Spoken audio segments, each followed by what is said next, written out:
Welcome to Manga Mavericks at Movies, a show where we talk smack about movies. We're still going with that catchphrase, I guess. I don't know. We're rolling with it. I mean, it's been 15 episodes now, or whatever. However long it's been, I don't know. We still haven't thought of a better catchphrase. Even though we've changed the name of the show, we still haven't thought of a better catchphrase. How come you've never contributed any ideas?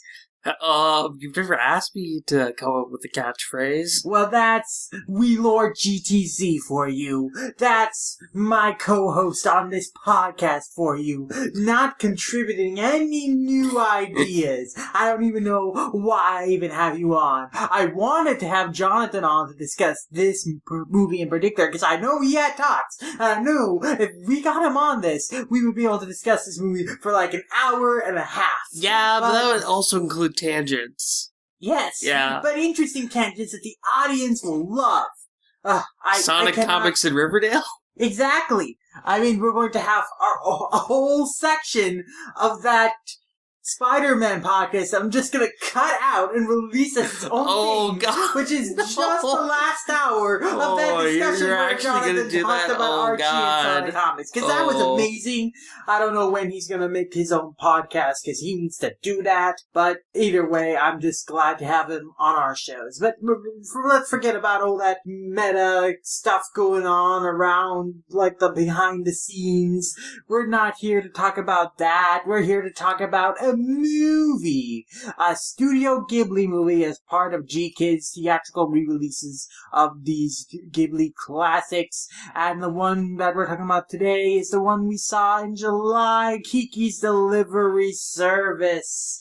That's right, the 1989 classic film that, believe it or not, I had not seen until I went to the theaters to see it. Which is weird, because I'm pretty sure I heard you talking about it before.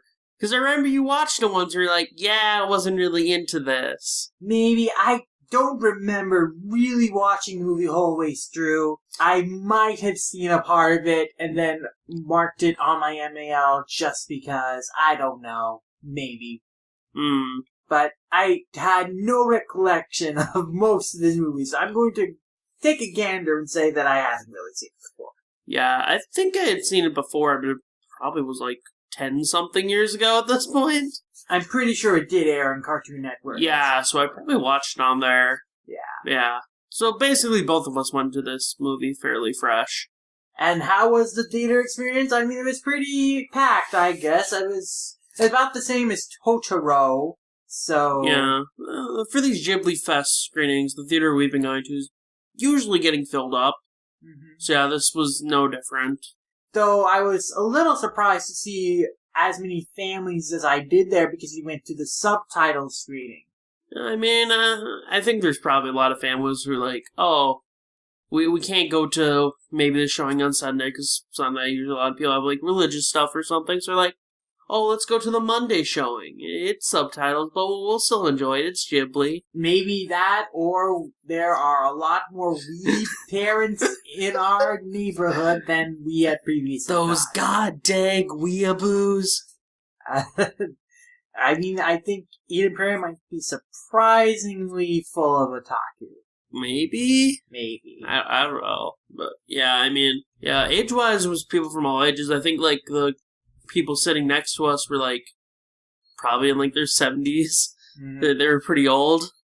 Yeah. Yeah. I mean, Jonathan was also in the theater with us. We weren't sitting right next to him, but he was in the row in front of us. And he brought his, like, little brother who's, like, in middle school. Yeah. And we didn't get to ask him about his thoughts on the film. I think he liked it. Okay, cool. But, yeah, Kiki's Delivery Service is a good coming-of-age story about this witch who leaves off on her own when she becomes 13 to find a town. Yeah, tries to make it in the big city, and yeah, she had some big difficulties, like starting up her own business at first, but then later on, she works hard, gains some cred, and works her way up. And then she has like an not existential, but she has kind of a crisis of like faith in her own abilities. And she gets a little bit disillusioned. She loses her ability to use magic. Her talking cat stops talking to her.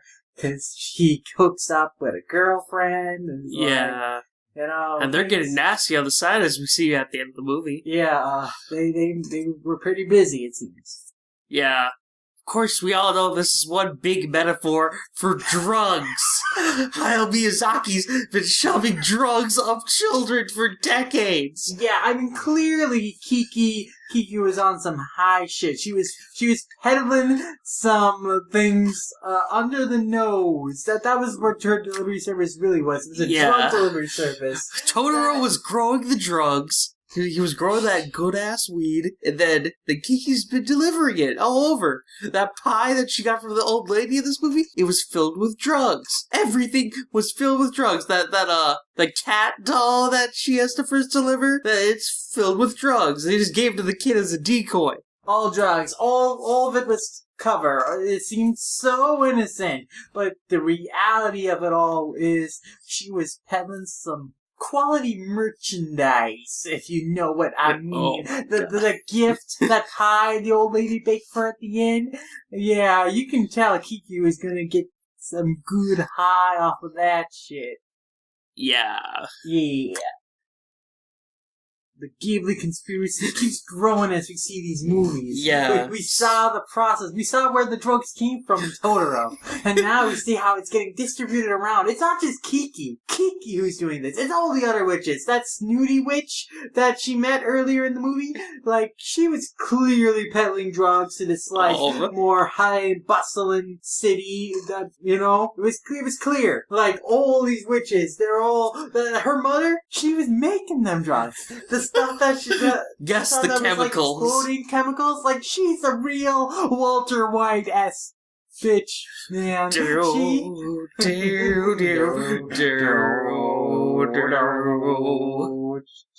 God. Yeah, science. But, yeah. Yeah, so what's the drug thing in Castle in the Sky gonna be then? I don't know, because I've never seen Castle in the Sky, so we're gonna have to see how the conspiracy unfolds. But you're seeing how the conspiracy keeps unfolding with every movie, right? So I can't imagine what revelations we're going to have when we reach the end of this. What is the end of this? Spirited Away? Man, that'll be mind-boggling. I thought Spirited Away is just the kids getting high. I mean, that is obviously the premise of the movie, is that she's getting high, and she's, like, running around doing all this crazy stuff where her parents are like, whatever, we'll just be off here eating. You know, you can go have your adventures. I don't know what she's on, but whatever.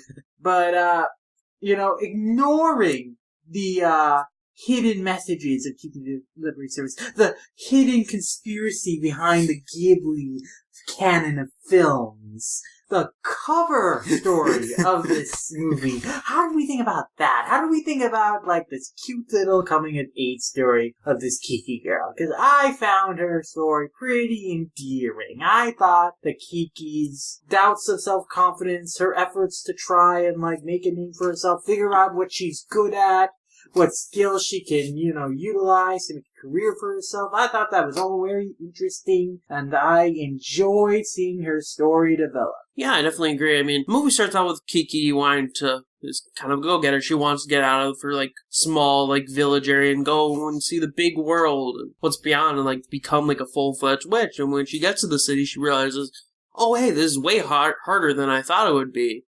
It's...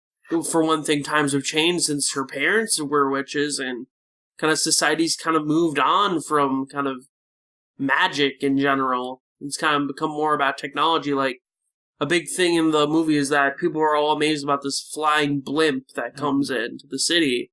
There's, like, this huge advancement in technology. And then Kiki's very much kind of representing, like, the old ways of, like, society. Mm-hmm. Where, like, people used to, like, really depend on the witches and what they brought. So, yeah. A lot of the film, I feel, is, like, very much her kind of adapting to this new environment where she comes from such a small area where they don't have this type of technology, and she's going to an area that's so much more technology dependent.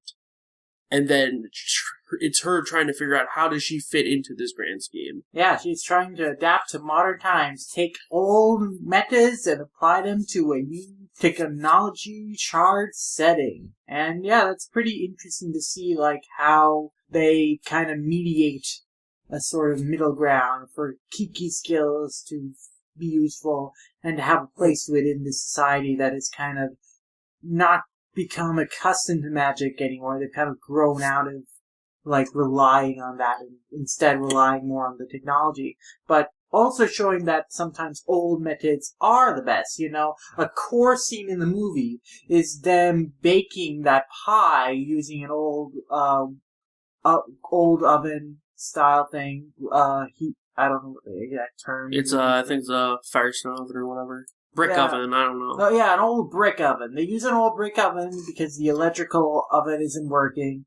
And so that entire scene is a huge just metaphor for, like, sometimes the old ways are worth it and then they're best. And you can't always depend on, like, the new technology. Sometimes it'll fail you, and that's when the old ways are useful. And we see that again at the end of the movie when Tombo's dangling from the blimp because the blimp is going haywire and crashing, and, you know, they need the only one who can save him is Kiki by flying her broom. That's like, you know, she can do something that no one else can do there. Yeah. And that's also kind of Kiki's arc, is figuring out what she can do that no one else can do, and, like, being confident that she can do that. And so she has a sort of, like, artist block in the middle of the movie because she, you know, loses faith in, like, herself, basically. And because she loses faith in herself, she loses her magic. And she needs to, like, like, what inspires her is when she sees Tombo in trouble, it's a moment where, you know, she has to do this. She has to be able to fly and save him. So that's what's able to jog her ability to use magic again. It's just that flight or fight response innate thing. Because she always had the magic in her. She didn't really lose her magic. She just forgot how to tap into those emotions to make her able to use it, you know? Yeah, like she forgot the kind of impulse feeling that she used to be able to use her magic. Because she lost her confidence, that went away. Yeah. So it's like good thematic messages and seedings throughout the film. Like there's very strong parallels to like the broader concept of modernization, the old technology versus new technology, traditions, and of course like kind of the artist struggle of figuring out your craft and stuff. Yeah. And also, of course, growing up and trying. Like, the reason why Kiki stops being able to talk to Gigi is because, like, talking to Gigi is kind of a crux. Like, Gigi is, like, her only friend for the most of the movie, and she's just kind of relying on him instead of, like, going out and making other friends with Tombo and those other kids. So, what she needs to learn by that is, like, Gigi, not being able to talk with Gigi, you know, that's cut off from her. She has to make friends, make connections with the other people around her. You know, that's a part of, like, her maturing, her growing up. And, you know, part of growing up is, like, being able to make your own friends, kind of. Yeah. I mean, going back to the aspiring artists, aspiring people kind of whole part of the film, like, even outside of Kiki, you do see these other characters, like, I forget the boy's name. What's the boy's name? Tombo. Yeah, Tombo. Yeah, Tombo wants to create his own flying machine. That's his dream that he's striving for. And then Kiki also meets this other friend in the forest, this girl who's an artist, and she's trying to make her own art and become like a high-class artist. Mm-hmm. So it's like, there's a lot of different like ways in which people are striving to kind of reach success. Mm-hmm. Yeah. I thought that was a very kind of nice touch to the film. Yeah.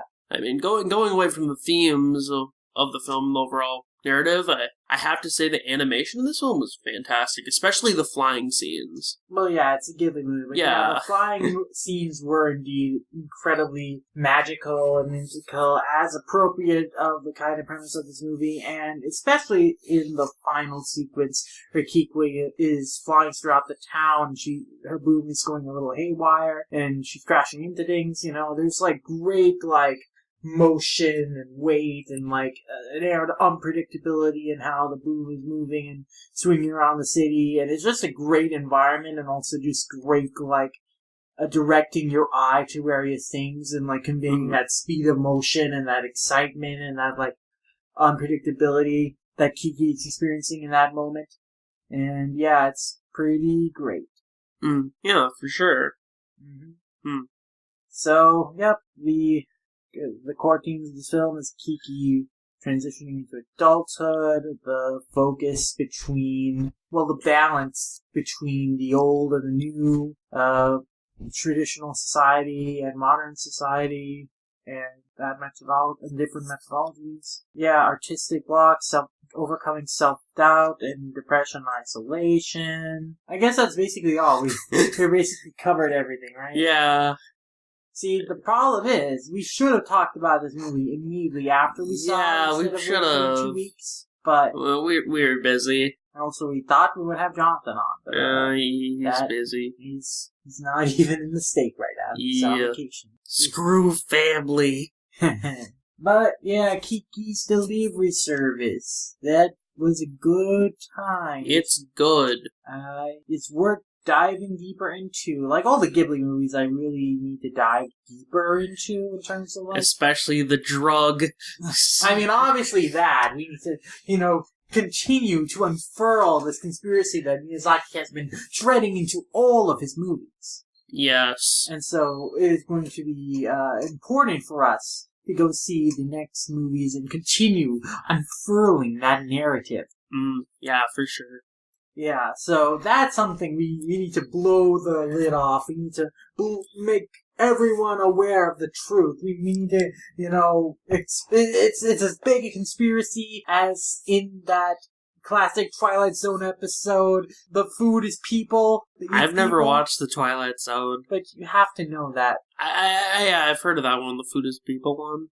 Yeah, Soylent Green is people. Soylent Green is people. Right. So Ghibli films are an allegory for drug trafficking. They're trying to get kids hooked on drugs. That's what we need to scream out in the streets. That's what we need to expose. We need to save America's youth from the evil encouragement of Japanese propaganda.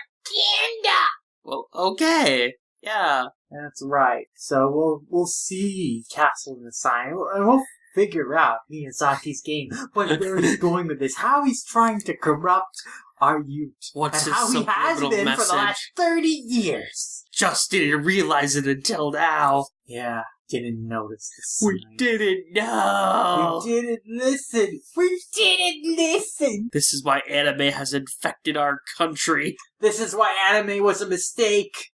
Yes, it's not because Miyazaki's a hypocrite and doesn't like anime adaptations. That's a big reduction of his actual art. I know. But, yeah. Kiki's Delivery Service is pretty good, though it doesn't have a very satisfying ending. I don't know, I feel like the movie just kind of ends. Yeah. That's kind of how I feel about Totoro, too, in a way. That's true, both Kiki and Totoro just kind of end. There's no like long overreaching goal in the film. It's just kind of that. Yeah, just stuff happens. That's kind of that was pretty much the trend with early Ghibli films. I feel it's just kind of like the story's there.